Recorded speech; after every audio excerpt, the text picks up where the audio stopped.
Olá, amigos! Vamos seguir em frente. Política monetária, estamos falando basicamente dos instrumentos clássicos de política monetária, instrumentos que o Banco Central tem na mão, uma arma, né, um arsenal que o Banco Central tem na mão para que ele possa conduzir a política monetária, tudo bem? Executar a política monetária. Lembrando que o Conselho cria normas e diretrizes sobre política monetária e o Bacen vai executar essa política, tá? E aí, as três armas poderosas que foi dado ao Bacen seria o compulsório, o open market e o redesconto, tá? E na aula de agora falaremos do open market. O que significa open market? Significa mercado aberto. Mercado aberto. Basicamente, no open market, nós temos o quê? O mercado aberto para negociação de títulos públicos federais. Ok? Então, olha só. De novo, nós vamos fazer o seguinte desenho aqui, ó. Nós temos de um lado o Banco Central e nós temos do outro lado o Tesouro Nacional, tudo bem? Quem que emite os títulos públicos federais, né? Os títulos públicos federais são de emissão de quem, ó? Do Tesouro Nacional. Somente o Tesouro Nacional poderá emitir títulos públicos federais.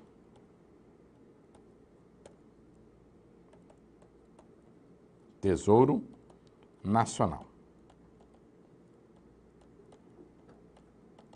Maravilha. Então, olha só, o Tesouro Nacional, ele emite os títulos públicos federais e vai colocar esses títulos públicos federais, né? Ele vai fazer a colocação dos títulos públicos federais no mercado. Como é que ele faz a colocação dos títulos públicos no mercado? Ele vai fazer da seguinte forma, ele vai convocar, juntamente com o Banco Central, os bancos de primeira linha, conhecido como dealers. Então vamos botar de outra cor aqui, os dealers. Quem são os dealers? São os bancos de primeira linha, tudo bem? Então nós temos lá o Banco A, o Banco B e o Banco C. Esses bancos compram cotas de títulos públicos, tá? Onde? No leilão. Então é feito um leilão e neste leilão, essas instituições, conhecidas como instituições de primeira linha, ó, por isso que são chamados de dealers, elas têm, de certa forma, uma obrigatoriedade de adquirir títulos públicos para financiar o governo e ajudar o governo, ok? Então, o Tesouro Nacional emitiu os títulos públicos, tá? E esses títulos públicos vêm com uma remuneração. Qual? Taxa Selic. Então, quem compra os títulos públicos federais recebe como remuneração a taxa Selic, que hoje está em 14,25% ao ano. Maravilha? Legal. O Banco Central pode comprar diretamente do Tesouro Nacional os títulos públicos federais? Não. O Banco Central não pode adquirir de forma direta, ó. Não pode adquirir. Proibido. A própria Constituição proíbe adquirir, né, o Banco Central emprestar ou financiar o Tesouro Nacional. E ele, comprando os títulos públicos federais diretamente, né, diretamente do Tesouro Nacional, ele estaria, de uma certa forma, financiando o Tesouro. Porque, ó, se o banco compra, o Banco Central, ele manda dinheiro para o Tesouro e recebe do Tesouro Nacional os títulos. Então, ele está financiando o governo, entendeu? Ele não pode comprar diretamente, tá? E ele também não pode comprar indiretamente. Então, o indireto funcionaria de que forma? Olha lá, o Tesouro Nacional, no leilão, emitiu lá os títulos públicos e vamos dizer que o Banco A adquiriu 1 milhão de títulos públicos, o Banco B também adquiriu 1 milhão e o Banco C também adquiriu 1 milhão de títulos públicos, tudo bem? Qual a data, né? É como um reprise da aula passada. Vamos imaginar que isso tudo ocorreu, esse leilão ocorreu no dia 5 de janeiro de 2016. Maravilha? Aí, o Banco Central, como ele tem um instrumento de política monetária denominado Open Market, que é comprar e vender títulos públicos federais, negociar, ele vai até esses bancos e fala, eu compro esses títulos públicos federais. Só que os bancos falam, mas eu não posso te vender hoje, dia 5 de janeiro. Eu só posso vender a partir... Então vamos por aqui, ó. A aquisição somente se dará a partir do dia seguinte.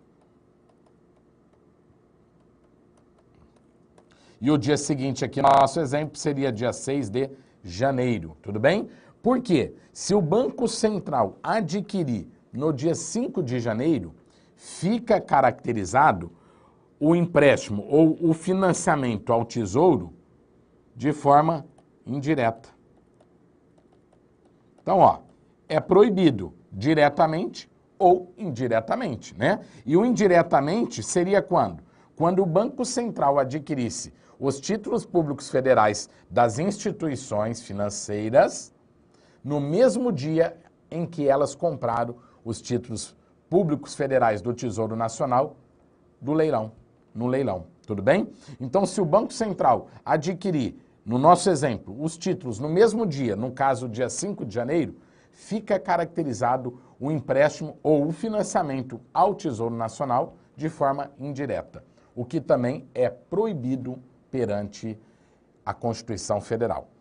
Agora, essa negociação, quando é feita em leilão, e essa negociação, quando é feita, igual aqui, ó, o leilão no dia 5 de janeiro, tudo bem? Essa emissão de títulos do Tesouro Nacional, convocando os dealers, as instituições de primeira linha, a adquirir os títulos no leilão, nessa emissão, eu chamo este mercado de mercado primário, tudo bem? Então vamos marcar aqui, ó. Este mercado, ele é o mercado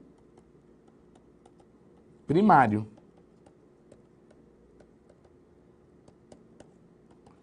Por que primário? Porque é como se o...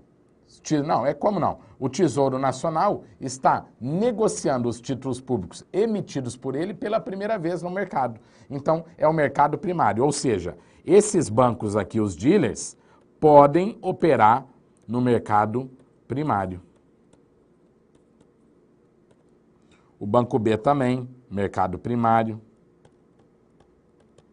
Quando eles compram no leilão, eles estão operando no mercado primário.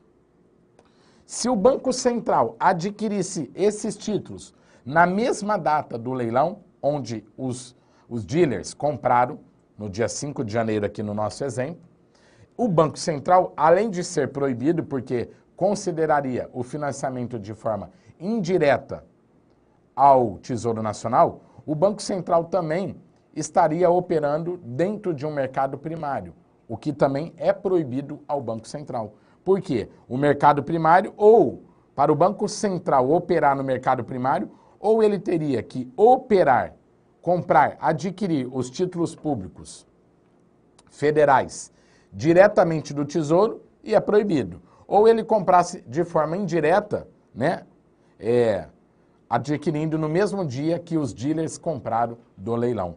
Também seria a forma indireta, seria um mercado primário e também é proibido. Então anota aí, o Banco Central somente poderá, né, o Bacen somente poderá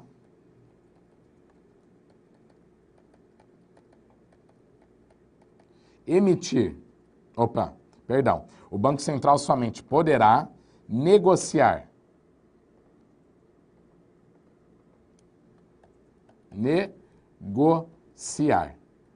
ou seja, isto é, comprar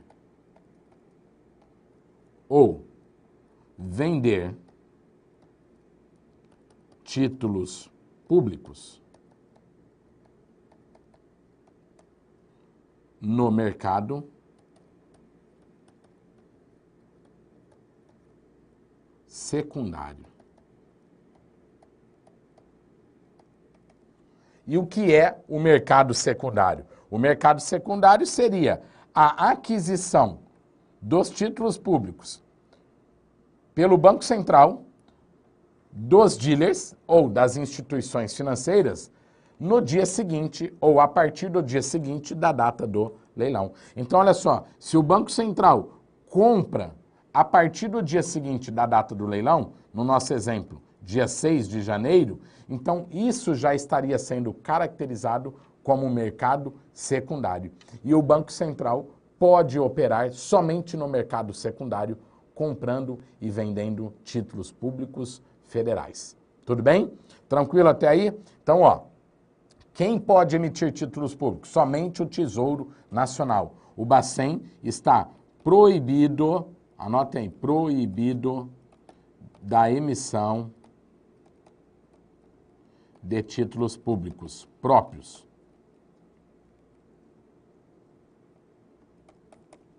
Dele mesmo. Ele está proibido de emitir título dele mesmo. Ele só pode negociar com títulos públicos emitidos pelo Tesouro Nacional. E detalhe, somente no mercado secundário. O Banco Central não opera no mercado primário, tudo bem? Então vamos de novo, ó. Vamos só fechar aqui. O Tesouro emitiu os títulos públicos, vendeu no leilão mercado primário. Para quem? Os dealers. Os dealers adquiriram esse título público e eles têm que esperar o dia seguinte para poder negociar com o Banco Central, seja compra ou seja venda. Porque se for no mesma data, no mesmo dia do leilão, isso estará caracterizado como mercado primário e o Banco Central não pode operar em mercado primário. Segundo, também ficaria caracterizado o empréstimo indireto ou financiamento indireto do Banco Central junto ao Tesouro Nacional. Maravilha? Então pronto. Então, entendendo isso, agora fica simples para a gente fechar aqui, ó. O Banco Central, Bacen, ele vai fazer o quê? Política de open market. Ou seja, adquirir títulos públicos para negociação, ou seja, compra e venda de títulos públicos. O Banco Central pode comprar e vender. Comprar ou vender títulos públicos. Tudo bem? Junto às instituições financeiras aqui denominadas de A, B e C. Agora, o detalhe é interessante saber o quê? Por que o Banco Central faria a negociação de compra e venda de títulos públicos como instrumento de política monetária? Pelo seguinte, ó, quando o Banco Central compra títulos públicos, então, ó, compra, ele recebe papéis, ou melhor, os títulos públicos, e ele envia recursos, dinheiro para as instituições financeiras. Tudo bem? Aí o Banco A, vamos supor, vendeu 1 milhão de títulos públicos para o Banco Central, né? Mandou papéis no valor de 1 milhão e recebeu em recurso 1 milhão. Esse recurso, ele é depositado aonde?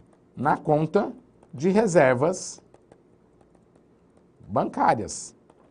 Lembra? Aquela conta, ok?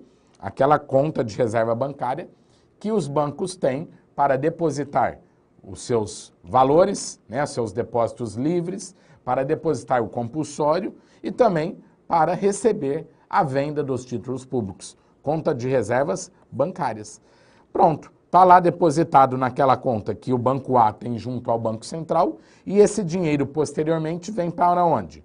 Vai para os clientes, pessoa física e pessoas jurídicas. Para quê?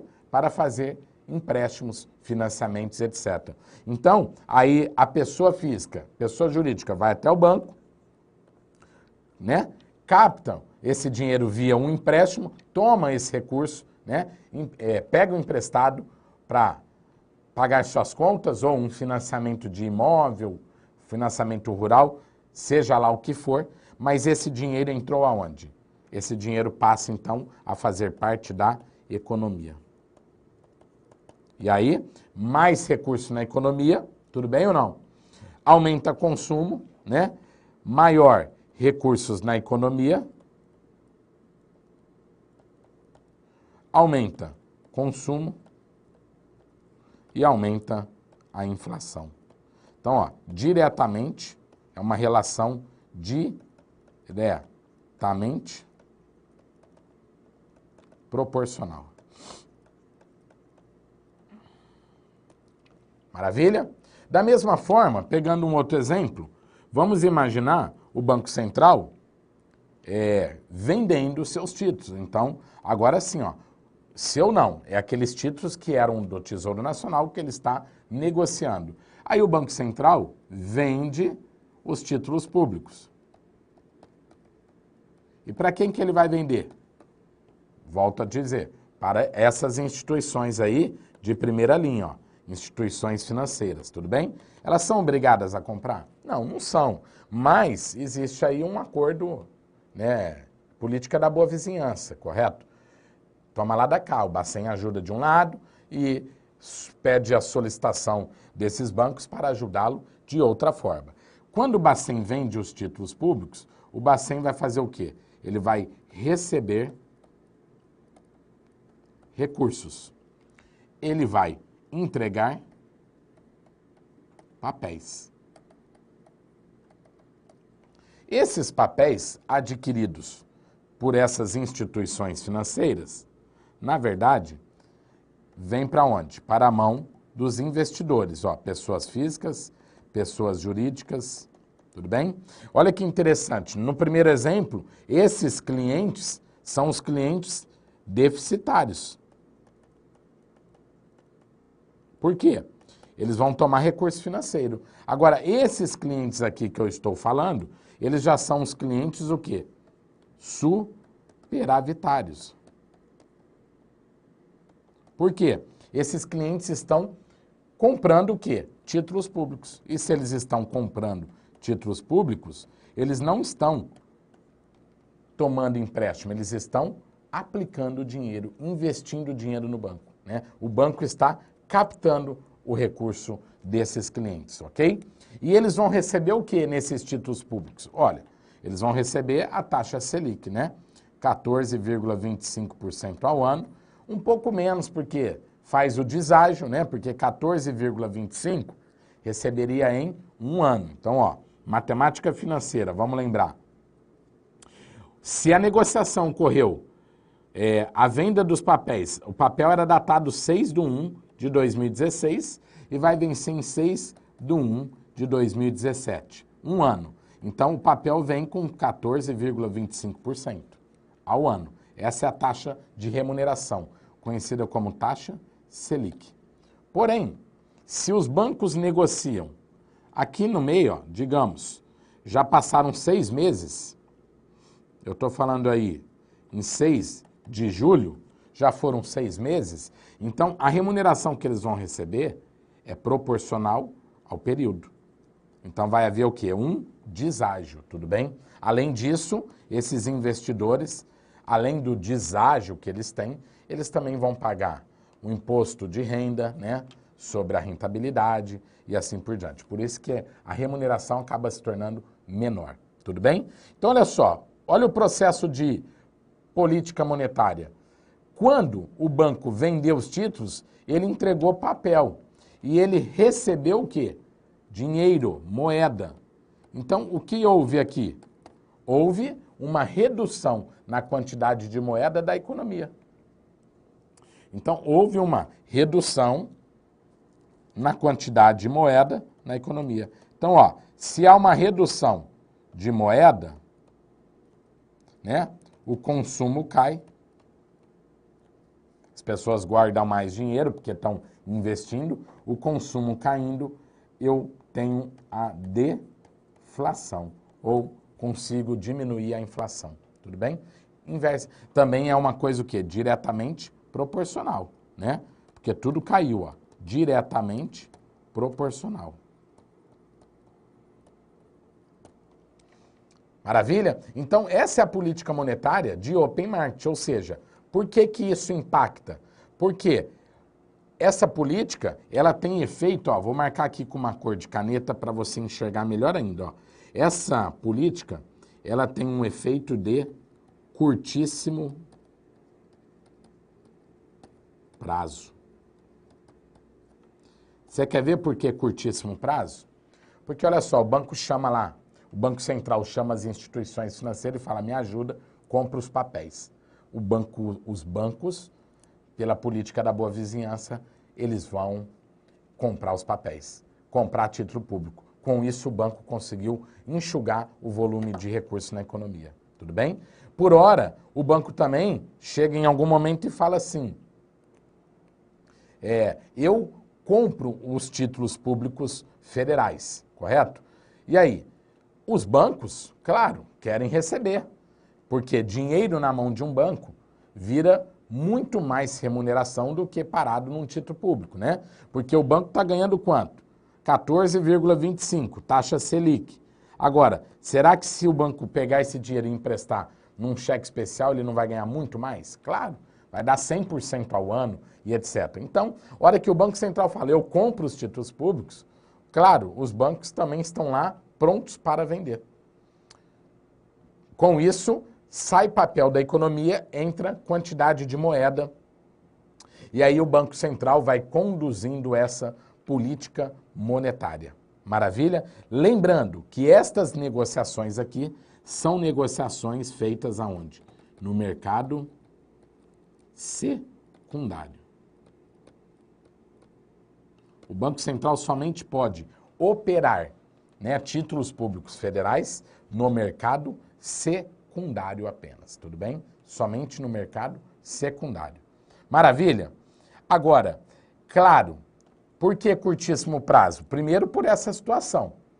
Chama os bancos, automaticamente o impacto já é no dia seguinte, já tem volume de recursos para os bancos emprestar.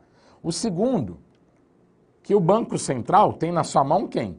O Copom, né? E o Copom é quem define a taxa Selic, que é nada mais, nada menos do que a taxa de remuneração, né, dos títulos públicos. É a taxa média diária de remuneração dos títulos públicos federais. Então, olha só, se o Banco Central precisa vender papéis, títulos públicos, lógico, ele chama os dealers e esses dealers são parceiros. Mas, ao mesmo tempo, o Banco Central também pode dizer o quê? Olha, a taxa Selic, na reunião do Copom, foi para 15,5% ao ano. Então, se aumentou a taxa Selic, isso seria um atrativo ainda maior para que as instituições de primeira linha, os dealers, ao invés de deixar o dinheiro no banco, aplicassem títulos públicos federais, né? Por quê? Isso também é um ganho, certo? 15,5% ao ano é um dinheiro que os bancos ganham sem muito esforço, entenderam? Então, o Banco Central tem como um mecanismo de operações, de impacto, de instrumento de política monetária, aquele que dá mais impacto na economia rapidamente, de curtíssimo prazo, é exatamente a política de open market, mercado aberto. Essa política impacta mais rápido do que o compulsório, porque lembra que o compulsório ele tem que esperar a semana toda, tudo bem? E segundo, mais rápido do que o redesconto que nós vamos ver logo mais, porque o redesconto acaba sendo uma política mais de assistência do que política monetária. Maravilha? Então, são esses mecanismos. Claro, se eu preciso vender mais títulos públicos, eu preciso captar mais recursos. E para isso, eu aumento a taxa de juros Selic. Correto? Se eu não quero vender tantos títulos públicos, eu reduzo a taxa de juros Selic e aí passa a ser desinteressante adquirir títulos públicos. Então, os bancos começam a vender e aí o dinheiro volta para a economia. Então, galera, uma coisa é fato. Se você falar, eu sonho com que a taxa de juros seja a menor possível. Tudo bem. Se você tem uma taxa de juros igual do governo americano, de 3,5% ao ano, quem vai querer comprar título público? Ninguém. Então, seria quase que impossível pensar nisso no Brasil, porque o Brasil precisa se autofinanciar, tudo bem? E ele faz isso com a emissão dos títulos públicos. Agora, também, eu tendo uma taxa muito baixa, eu tenho um crescimento altíssimo, né? Porque se o juro é barato, as pessoas, ao invés de poupar recurso, vão gastar mais, e gastando tem crescimento. E aí, tendo crescimento, é bom para o país? Crescimento econômico é. Mas, ao mesmo tempo, o crescimento puxa a inflação, até aí tudo bem, porque o país está crescendo, mas, ao mesmo tempo, vem a grande dúvida. Será que o Brasil consegue produzir produtos, tem capacidade para produzir uma demanda extraordinária? Né? Porque se o juro está baixo, a população vai consumir. E a população consumindo, será que as empresas conseguem produzir produtos na medida e na quantidade para atender a necessidade da população? Então ficaria essa dúvida aí. Por isso que nós nunca, na minha opinião, nunca é uma palavra muito forte, mas sempre vai ser algo equilibrado e saudável, manter uma taxa de inflação, uma taxa de juros, tudo bem? Razoável, tá certo? Por quê? É o equilíbrio, né? Você não pode ser nem muito radical, ter uma taxa de juros muito alta, mas também não pode nem ser uma taxa zero, porque nós temos lá o próprio Japão, onde tem uma taxa de juros de 0,5% ao ano, e aí não tem inflação, a população compra um aparelho de som, no outro dia já jogou no lixo, porque já saiu um melhor. E aí compra mesmo, porque não tem inflação, então no mês seguinte o preço praticamente é igual. Só que lá é uma outra cultura, é uma outra tecnologia, que nós não temos essa capacidade de atender a demanda da população. Maravilha? Então com isso nós fechamos mais um instrumento de política monetária, o Open Market, e na próxima aula fecharemos com redesconto, o terceiro instrumento clássico de política monetária. Lembrando que existem mais dois instrumentos, mas não são figurados como instrumentos clássicos, que é, na verdade, a emissão de papel moeda e também a política de crédito, tudo bem? Fiquem com Deus, na próxima aula nós nos encontramos. Até já!